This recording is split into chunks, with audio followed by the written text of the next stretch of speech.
take over and introduce that shit.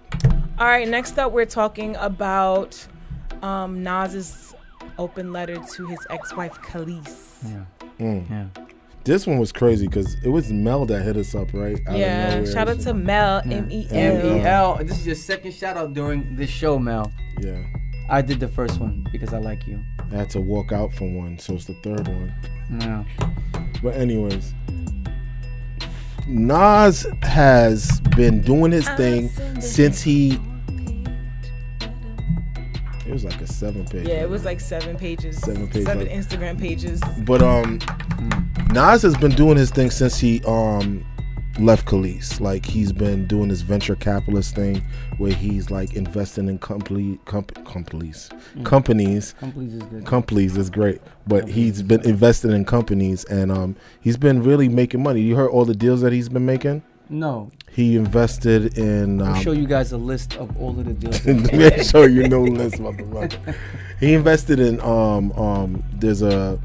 What was that shit called? Ring, the doorbell thing. He made millions off of that. Mm-hmm. And then he invested in this... Smart man. He invested in this... In this, like, delivery for medicine. The medicine pack thing. And, what was it? Amazon bought it for over $1 billion. Yeah. So he's been getting money. So this is why I'm bringing this up to say, I feel like Kelis is like counting his pockets, and she wants money because he's probably doing way better now than he was with her. And there were rumors that she used to spend a lot of his money. Yes, like and there's been rumors too that she cheated. I remember you brought it up in the chat that Nas cheated. Oh, that Nas cheated. He said that he admitted in his in his letter. You know, I know that I did my dirt or whatever, but he also talked about how when they were together, she was very jealous and insecure, and she made a lot of the people around them feel uncomfortable. She did a lot of just petty things because Nas was the biggest star. Well, you know what? He was the biggest star. He is the biggest star, but them being together made them both hot. No. You know what? It made power couple wise, but Nas without Kelis is still dope. Yeah, of course. Kelis without Nas is still dope. Is she dope right now? No, she has a following. She has a following, but is she dope? I'm not saying she's a huge star. She hasn't been dope. She has a following. Have a following and being dope. Is she dope? She hasn't been dope since 1983. Well, she's doing other things now. I know she's doing cooking. Her cookbook. Yes, I know. You know. All right, so no, that's good that she could do other things.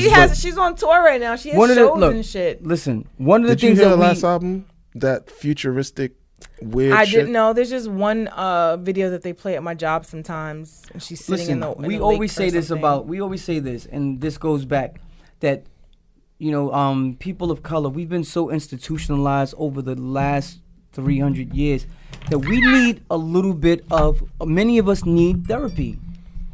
All of us need therapy. All of us need therapy. We're going through post-traumatic syndrome. We're going through this. We're going through that. Like we've it's hard to have a high-profile relationship with somebody and see all of these things and be a part of all these things and be able to effectively perform in a marriage. I don't think a lot of us realize how important and how hard it is to just navigate a regular relationship. Imagine being in a relationship in which it's a high profile one.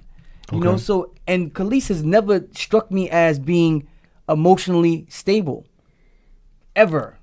Okay, I'll give you that. But I'm gonna say this. Fuck all that bullshit. All right? Fuck all that. Fuck all that bullshit. Fuck everything that I said earlier about his money. We're talking about Knight Jones, which is his son. We're talking about him. Now Kelis is holding him hostage. Yeah. And I don't want to say hostage, that's really taking it to extent. She's fucking holding him hostage. But she's basically not letting Nas see his son because she probably has some type of feeling towards him. Exactly. And this is not the first. Already. She's married with another. She's married with another. The fuck, she ain't move on. If she just because you married don't mean you moved on. I know. She's still holding on to something, and I think that is very unhealthy for the kid. I mean, we see this all the time. You better not ask me about this shit. No, I was about to. I was about to because seriously, regardless of what is going on between you and your significant other, you should not let your kid be held in contempt. We can't do that on air. We're sorry, we can't do that on air. You should not let your kid be held in contempt for what you and your significant other goes through. You're right, Dream. Like You're right. real talk, like that shit is corny, and she gets no cool points for doing what she do. Like Nas, now he made it public. So you're team Nas, basically. I'm team parent. Yeah. I'm team parent. It's not even team Nas. It could have been anybody else. You know what I'm saying? But you know what? It's not like he literally like killed somebody or. I'm gonna say this, Dream. As men, it's so hard for us to understand motherhood. Yes. You know, and when my relationship ended with. Yo, I love Nas, by the way. I need my own My paper. son's name is Nasir Jones. Write down notes That's your sometimes. paper. So, you know, my son's name is Nasir Jones. So, you know, to that's not a shameless plug. My son is dope. To end the relationship, you know, I never thought about it from his mother's perspective. You know, to constantly be reminded. As men, when we end the relationship, we get to walk away. And we don't have to see you. We don't have to talk to you. We have to deal with you. And it's like, yo, fuck that, whatever. You know, but then from a woman's perspective, you know, I never really paid attention to my son's mom, how she would react seeing my son every day and having my son look like me and having my son have certain mannerisms about me. When you're constantly being reminded of your relationship that ended, that you may still very much be in love with. You know, that person that you still may be in love with. A lot of times the mom resents the child. And the mother's, so it's they're mean to the child. It's a little bit difficult. And, you know, like as a man, we get to walk off. It's like a pair of pants. You take the pants off, you could just leave the pants there and just keep on walking. Right. It's not different. It's so much different for women. Thank you for acknowledging that. Why you act like I'm a fucking savage? Says the Savage Jones. Says the Savage. Motherfucker Jones. Yeah, so I'm just saying, because I feel like some men just really don't get that. So this is what I want to say. I wrote down it because I thought I wasn't going to be able to get to say it. So I was watching something Remy Ma says. Wait, I cut off Jones. You got anything? I'm finished. Thank you, Von Jackson. Back to you, Dream. All right. Remy Ma said something in that new show that they I have got. to watch it. I'm gonna watch it tonight. Yeah, she said something that was really, really, really something that hit me. I was like, it only matters in these situations when the father cares to be in the kid's life. This is the only time there's an issue, because majority of the fathers out there don't care to be in the. We can't say that. Please don't say that. That hurts my feelings when I hear that. That's what society portrays. Son. Black men don't care about their kids. I didn't say black kids. I didn't say black men. Did I say black men? No. Did you hear me? Men, period. Men, period. Nah. Men, period. I know. But there are some men who don't give a fuck about No, their they kids. don't. And there's some women that don't give a fuck. But, you know, the way that they skew information to make it look like, like every black man that I know. I didn't say black man. I'm saying every man that I know that's in my circle, they're in their children's lives. Every last one. That's not everybody, son. No, I'm not saying I'm not gonna say that's what's happening around the world. I'm gonna say, and every man that I know, every man that I care about, we're fighting flies on this show now. Every man that I care about, from Dream, you, Shine, Rug, my brother, my cousin, like everybody all of the men that I know that's in my circle, they care about their kids. And I'm not saying that there aren't men that don't care about their kids. I just question the way it's represented, because there's a lot more to just men not being in their children's lives. Like a lot of people that are on public assistance, they can't have their men represented in those census. When they do those census, the black man can't be represented in those census. I hear you, but I'm just telling you from what I know, all black men and all men are not necessarily always privy to be in a woman's life with their kid. You know what I'm saying? They're like, if the girl says, yo, fuck you ain't gonna see the kid, they be like, all right, cool. I don't, you know what I'm saying?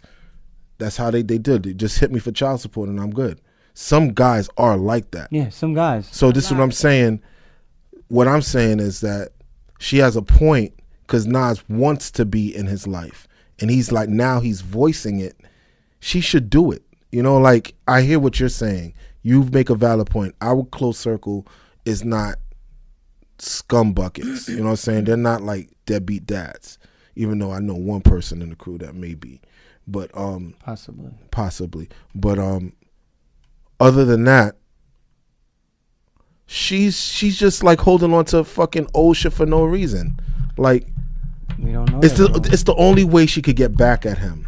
It's the only way, and this is his son. The kid has nothing to do with this. You're right. So she's dangling this the parental rights. Was it rights? Parental rights over his head, and it makes no sense. He needed to do what I did. You know, I went and got.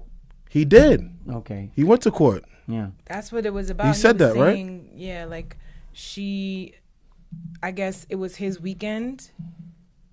And when he went to pick up the kid, she came out and fought him or something. And even her father was looking at her crazy, like, what are you doing? Yeah, but, you know, and then as men, you know, I mean, motherfuckers fight. That's why you need to know who you're laying down with before you go and have a baby. You never know. You never know. We fight to you get. Can't know. Yo, we fight fully. to get. Yes, you do. We fight to get fully. money. A lot of people sleep with somebody, be dating for like 3-4 months, and the next you know they're pregnant. Like, what? We fight for money. That's we fight to get though. some. But that vagina. It happens more than you think. No, you're right. I'm a bartender. No, you're right. People come and spill their life to me. That shit is common as fuck. That's another story. We need that. Oh my God. But you know, but I'm saying men, we fight for the wrong things. You know, and fighting for your kids should be something that every man. Yeah, but every man does not. No, though. I'm saying, but we've been institutionalized to not care about certain things, bro. So men look at it as because your father wasn't around. You like, fuck it, the little nigga get by without me. That's if that's gonna be their mentality, but that's coming from a hurt place. It's a generational curse. A lot of times people set out to be the complete opposite of their parent, and they end up being just like them. Yeah. Mm-hmm. Which makes no sense. And I know somebody in that situation didn't have their father in their life and was hurt by it and had memories of certain things that hurt them. And then they went and had a child, had a son, and now they being a deadbeat too. Yeah. But like they was so hurt by their own father, like, Doge, wouldn't that make you now try to go out your way to be a good father to this child? I'm kind of in that situation though, in my mentality, because my father left at a young age, and I say to myself right now with my son that I can't leave him. And like regardless of what happens, like I would, if it means that I gotta hold fire in my hand forever, like I would do it. But like, you would die holding fire. I would die trying. Yes, I would die trying. It would only be like 5 minutes. You'd die in like. I guess I would die then. But I'm saying, I would die for that cause. You know what I'm saying? No, seriously. But at the end of the day, I need more wine. That was rapey. I touched her arm. I'm sorry. Here at Source Life Radio, we practice rape. No, we don't. No, we do not. That's getting edited out anyways. This part is getting edited out. Sex-free environment. Edit here, Chris.